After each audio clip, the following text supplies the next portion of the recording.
story for you. This one makes Don Vito drop his cannoli and say, "Not this kid again."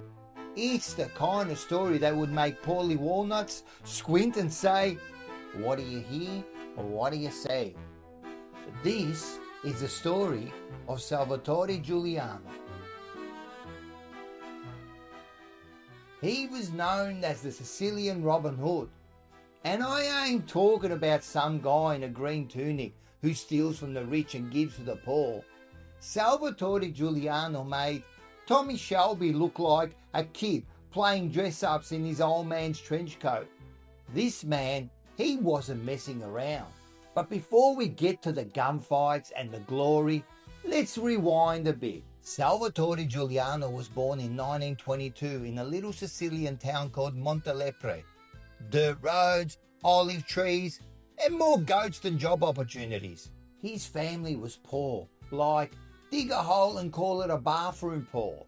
But they were proud, honest people.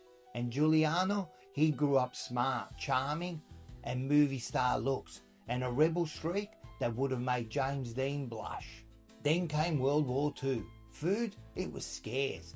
The black market was booming, and Giuliano got caught smuggling wheat. Not heroin, wheat!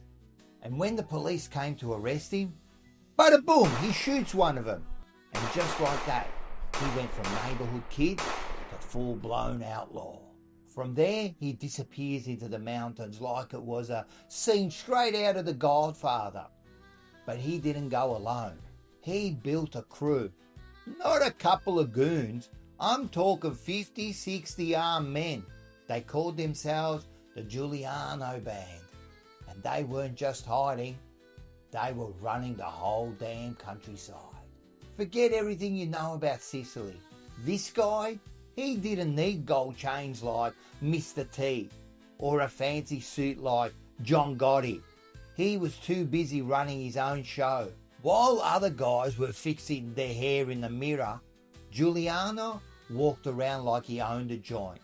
And in Sicily, he kinda did. He wasn't after a little side cash. He had bigger plans. He wanted to run Sicily like a real boss, like the Don. He wasn't just robbing a few stores. He was intercepting government supply trucks, looting armories, and knocking over banks like he was making a withdrawal and a statement at the same time. One of his biggest hits, he strolls into an Italian national bank like it's a bakery. "Give me some cash and 6 cannoli while you're at it." In and out with a cool 600,000 lire. And how did he pull it off?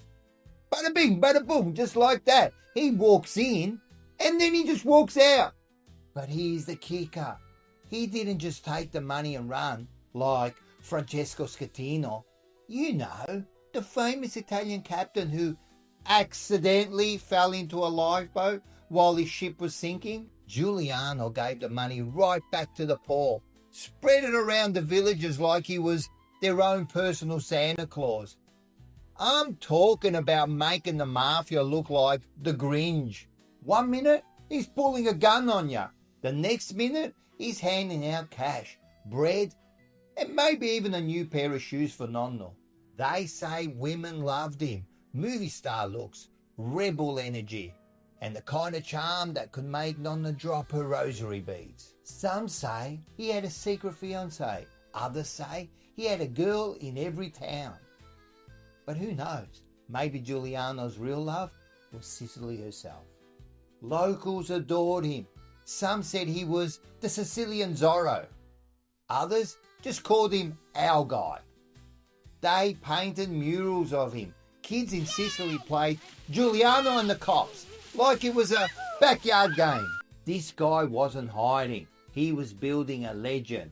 And he didn't just shoot. He wrote letters to the newspapers, police, politicians, like a rebel with a pen. And he was always signing off like a gentleman. He had politicians scared, generals embarrassed, and newspapers printing his name like he was a movie star.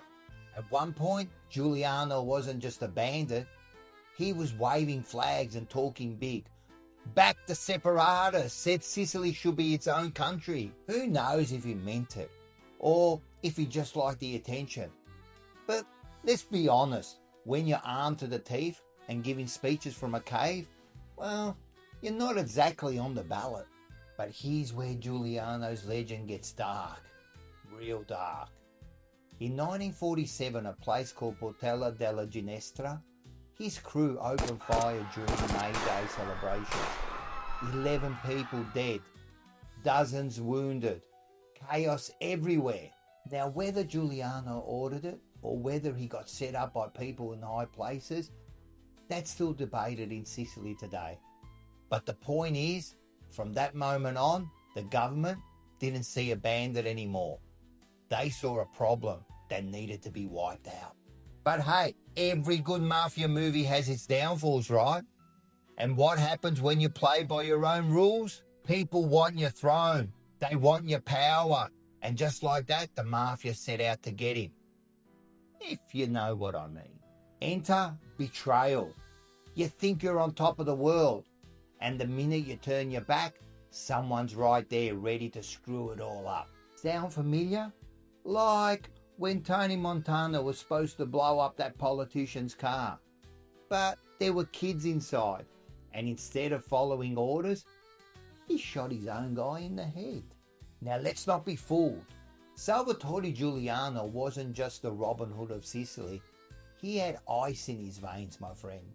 He made Richard Kuklinski, you know, the Iceman, who claimed over 100 bodies, look like Fredo from The Godfather crying on the boat with a fishing rod, waiting for a hug. When things got serious, Giuliano could flip the switch. Cold-blooded killer. Think Tommy DeVito from The Goodfellas mixed with the Joker.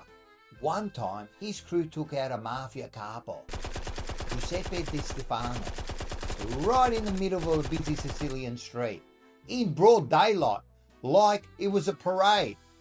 Only thing missing was the marching band. And this wasn't some quiet little hit. Giuliano made sure it looked like a full-blown movie scene.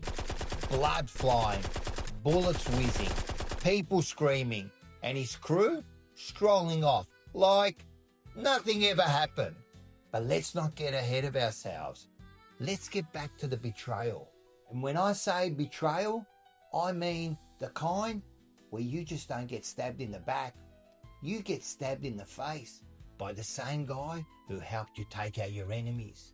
The betrayal was like finding out none the sauce had just been from a jar the whole time.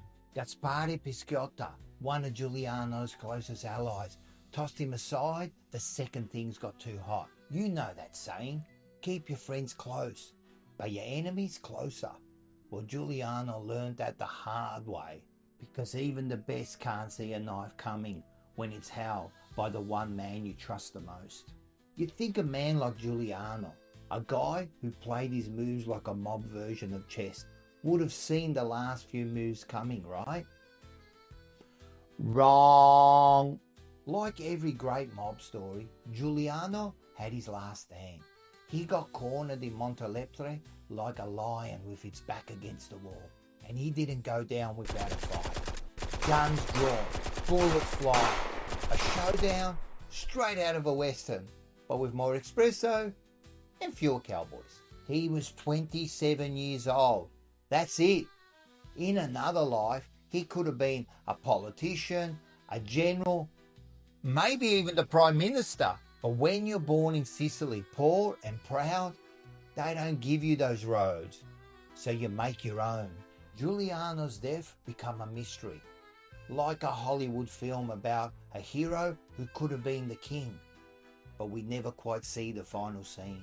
Some say it was his friends. Others say it was a jealous rival. But who really knows? You ask someone in Sicily about Giuliano.